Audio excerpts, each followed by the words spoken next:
आदमापूर हे झालं या पावन,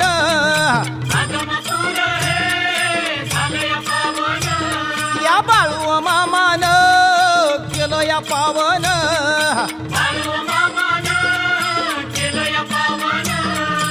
आदमापूर हे झालं या पावन,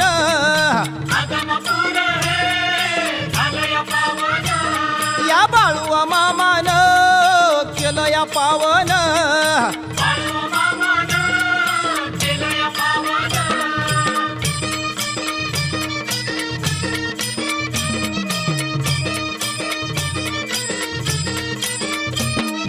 नमन माझे हलसी झाला बाळू मामाच्या माता पित्याला, पंढरीच्या त्या पांडुरंगाला, आरेवाडीच्या बिरुदेवाला, चिंचणीच्या त्या भाकुबाईला.